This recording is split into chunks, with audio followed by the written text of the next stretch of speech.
Hello and welcome to Star Citizen Sunday. This is a weekly show which covers all the news from Star Citizen from the week just past. I am your host Mac, so let's get on with it.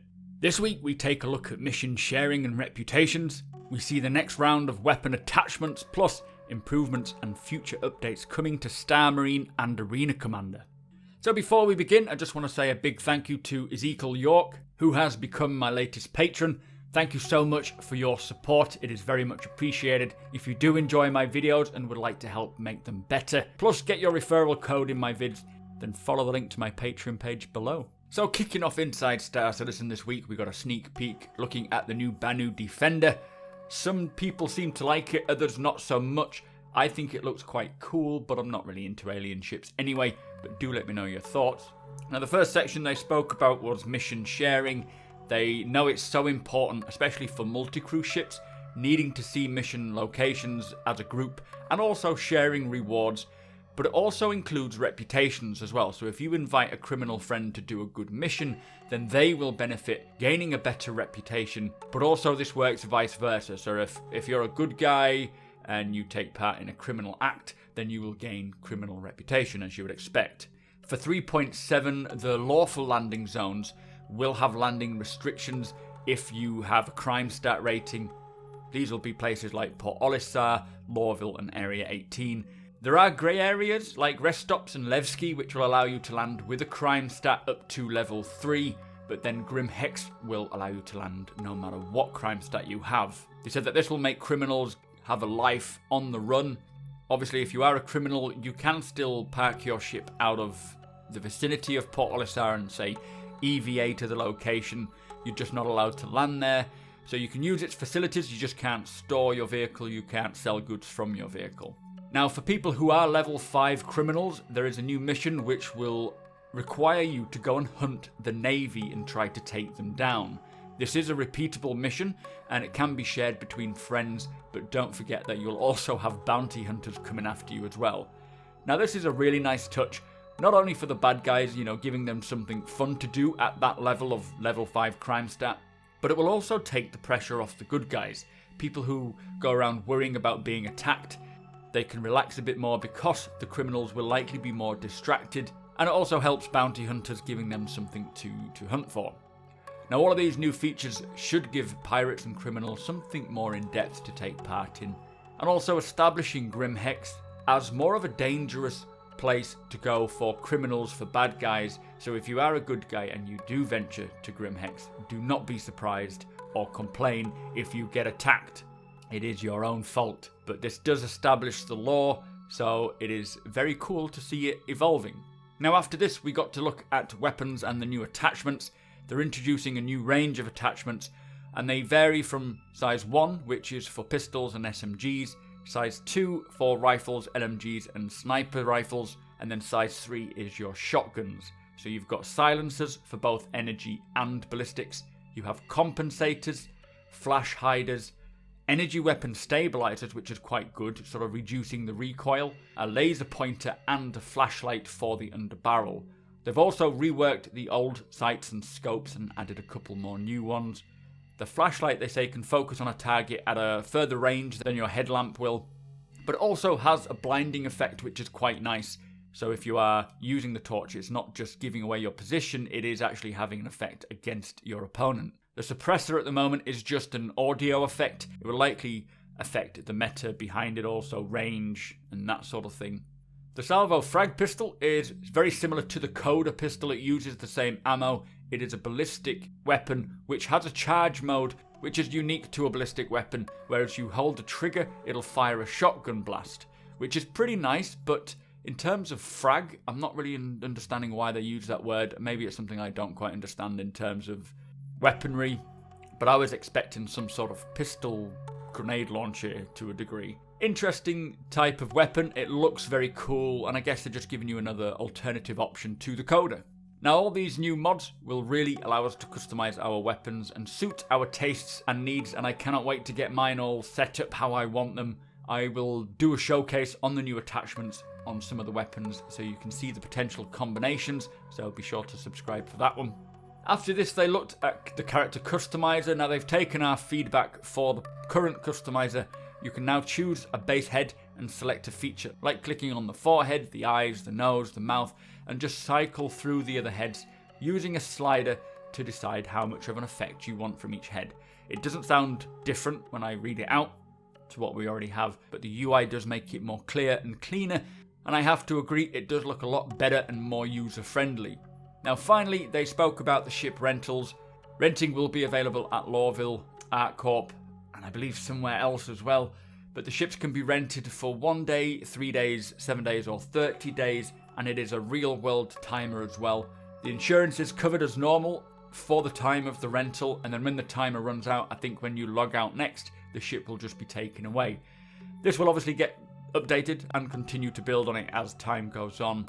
So if you are stuck with a starter ship, this does kind of open the door for you to earn more and take part in different parts of the verse. Anyway, that was Inside Star Citizen, guys. Do let me know your thoughts. Let's move on. So this week's Star Citizen Live was looking at Star Marine and Arena Commander and just talking a little more about that and electronic access. Now the first question is, do they feel that Star Marine and Arena Commander is kind of where they want it to be? And they say, no, not at all. There are still a lot of features like vehicles that they still want to make it into the game modes. The PU and Squadron 42 obviously take priority over electronic access and Star Marine and Arena Commander. They can use PU tech and put that into those game modes, like the UI for example, and they will continue to update both Star Marine and Arena Commander as they go. The next question is in regards to the Pirate Swarm improvements. What are we getting? Now they're reworking the waves and rebalancing the difficulty curve over 10 waves rather than 15. This includes the AI and your wingmen. It's not just a loadout balance, but how many and how good your wingmen are. The playable area has increased as well, so it's now as well a soft boundary which won't kill you instantly, which is great news. Kind of give you a bit of time to turn around and get back. There will be more ammo drops, especially ballistics. You'll get a lot more ammunition. They've added direction with the new UI as well, so it kind of gives you an indication of what you need to do, where you need to go, and repairs will happen a lot sooner. Now after the 10th wave, a hammerhead, so the final wave, a hammerhead will come and you will have a little bit of time to try and defeat it. You will sort of realise you've got no chance, at which point 5 Merlins will drop in to help you out, which doesn't sound like a lot of help, but I'm sure instead of targeting you as the sole player, it will really spread that out a bit. And then it'll give you a chance to get this climactic ending. That's just for 3.7. Dying Star is the only map to be increased. They'll likely have to redo the Broken Moon map and put a real planet in the background, which they don't have at the moment. And eventually there will be a final cinematic. But for 3.7, there sounds like quite a lot of changes there, which are all pretty cool. Someone asked about the plans for FPS scanning. Now, it's going to be similar to ship scanning, but a little more unique. Now, there will be a bit of a passive scanning mode, which is more just picking up audible decibel signals, so hearing people and gunshots, but it is more going to be a active scanning for FPS, which you can actively ping out and then track EM and IR signals, which armor will give off eventually, maybe not the first time, but you know, your armor suits will give off some sort of electromagnetics and then you can scan that and find it. Also, hovering your reticle over a target will give more information, very similar to what ship scanning has at the moment. But they do want to unify ship and FPS scanning to feel similar so that it's more instinctive. And I like the idea of these. It sounds like it's coming along, so we'll hopefully see that soon. Now, someone requested AI bots in Star Marine, and they do want this as well. The internal AI team also want this, but they need to get a wave spawner in and working. It also needs to be a little more systemic, the way that it's all set up, so they're not spending a lot of developer time doing it. So things like the spawner, the AI types, how many guns the AI use, their abilities, all these things need to be worked in. The Good Doctor map, the new map that's coming into Star Marine in 3.7, was actually built and incepted to do specifically an AI wave spawn mode. The spawn mode won't work with 3.7, but they decided to release the map early so that we get to have a play with it. As they progress on the Squadron 42 and PU AI, they will begin to take a look at getting it in for Star Marine as well. Now, talking of the Good Doctor map, it is the first map to be on a planet. It's got an internal reception area, it's got science labs, habitation areas, and an external area. It feels more like the kind of gameplay we have in the PU now, which is good. but they wanted this map to be bright and light and completely unique with interesting areas of the map, which really helps with location readout, so it'll be great for calling contacts out to your friend. It also has a mixture of long, medium and short gameplay, and it looks really cool. It's actually, the whole map is a retelling of the Star Citizen lore of the Good Doctor, which is based upon a guy called Dr. Kaio, I think his name is, who established this sort of Layer 2 cultists called the Outsiders, as they are kind of known, and screens dotted around the place will sort of tell you quotes from what the Doctor has said. I'll try and find the link to the actual lore post regarding this guy and drop it into the description below so that you can read it for yourself. It is very interesting to read, and it just kind of nice to fill in the background to what goes on there. They do want Arena Commander and Star Marine, so basically electronic access, to sort of retell these lore scenarios. It is a game within a game, so eventually you will be able to hop into an Idris, find one of these game pods, and then jump into that and play Star Marine and Arena Commander, or even in your hangar, you can do that in-game. There will be some new audio support for the lore of the Good Doctor as well, and when Swarm mode comes in, revealing a bit more of the story, which is going to be quite fun. Now, someone asked about whether we can get ships as FPS maps for Star Marine, so maybe inside, fighting inside an 890 jump. Now, they say it's a great idea, but unfortunately the ships aren't designed as true sort of FPS maps. Team Deathmatch, for example, will have spawn points either side. Ships, they're not built with that in mind, they're built and designed for the operating of the ship. A game mode like trying to board or disable a ship would be a good game scenario, which we might see later on, but in terms of an actual just deathmatch map, it's not likely going to happen, although we can do that ourselves in the PU. Someone was asking about medical mechanics for FPS gameplay, what's going on with them, when will we see them? Now, they will be coming in the future. The ability to revive a teammate will drastically change the dynamic, and they are looking into it now. There will be a much more detailed analogy going forwards for healing players and healing yourself. They want to get to the point where you physically carry the med pen in your hand rather than just automatically use it. Now, I personally don't know if that's a good idea or a bad idea. Healing needs to be quick and instinctive, so physically having to select the med pen, then select the heal function, might be a little irritating and dangerous in a tight situation. Whether that's what they actually mean by this, I don't know, but I'd love to hear your thoughts on it. I don't mind having a hotkey which does it automatically. If I'm trying to heal someone else, then fair enough, I understand having it more directional based, so treating the wound that you're looking at would be a good idea, but for personal healing, I just think it needs to be a button hit. But medical gameplay is big on the agenda and they want to get it done. Someone was asking about multiplayer lobby support for Arena Commander, so being able to load into the same ship as someone else. For example, a Super Hornet having a pilot and a turret gunner just load straight into it rather than having to wait till you spawn in the game and EVA over.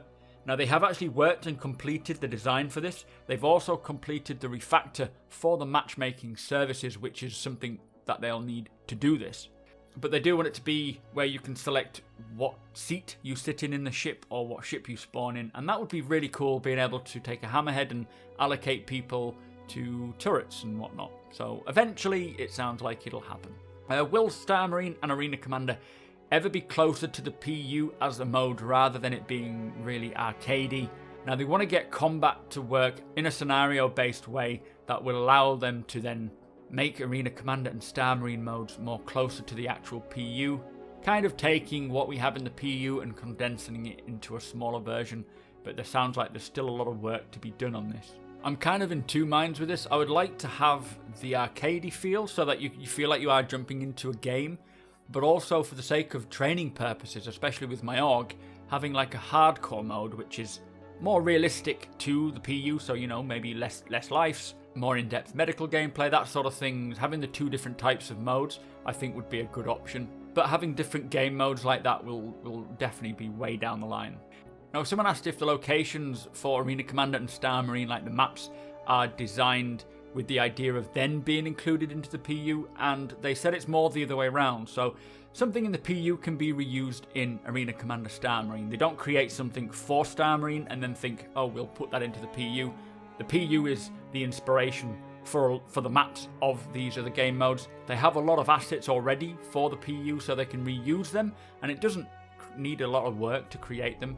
Layer 2, they said, which is what the Good Doctor is set on, has reused a lot of the Hurston planet's assets, and it will likely look a little different when it comes to being created. But it's a quick and easy way of making a map and getting it out to us. Someone asked, how do you balance FPS combat? Now, they say they're tuning it for what feels fun for everyone, sort of providing an experience for everyone with enough depth for those who want to invest more time to learn.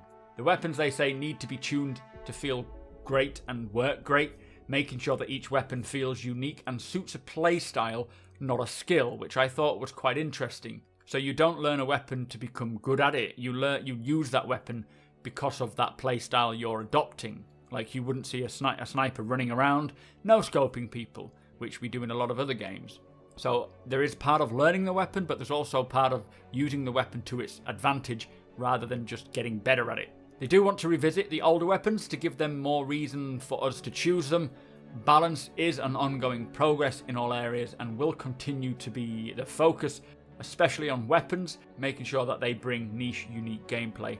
Now, from what I understand, when it comes to balancing, you generally start at the top, so the best players, and then balance downwards from there. I'm not too certain about what the best approach is here, but balancing it for everyone sounds like it's going to be more challenging than starting from a point and moving on.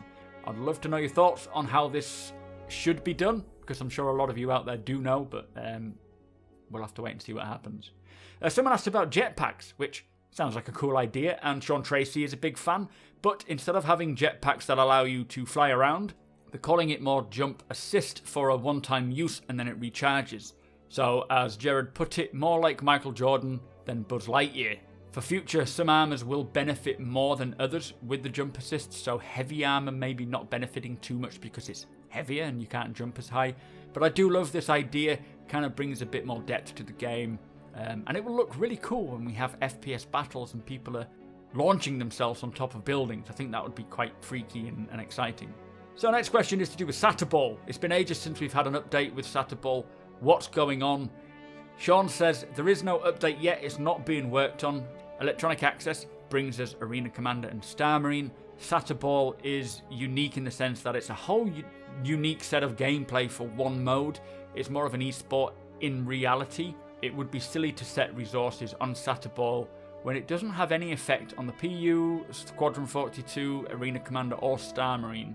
Satterball is still going to happen, it's just not a priority at the moment. They're not even happy with the core gameplay, let alone adding something completely unique like Satterball, so they need the foundation first, and I 100% agree with that. Final question is, will we get Arena Commander maps that use atmospheric flight, or Star Marine maps using vehicles? Now, Sean said it's a great idea, and yes, they are looking into it, and they do want to bring us something soon. He did say be that CitizenCon or sometime else. That's very exciting, so it sounds like they may have a plan to reveal something at CitizenCon in terms of maybe atmospheric Arena Commander, or maybe even having a full-on battleground for Star Marine, but maybe he's not committing to the date of CitizenCon, which means it won't be too long afterwards if it is not CitizenCon. Anyway, that was Star Citizen Live. Do let me know your thoughts there, it's quite a long one. Let's move on. So also this week, a lore post called The Second Run, which is a new Lorax story, is available to read. Jump Point is available for all subscribers, plus the ship showdown has begun in which you vote for your favourite ships in a head-to-head. So that brings us to the end of the show. Thank you so much for watching. Be sure to hit that subscribe button so you don't miss a video. Hit that thumbs up if you enjoyed it, and share the video with all your friends. If you like what I do and want to help me make it better, follow the link below to my Patreon page to learn more.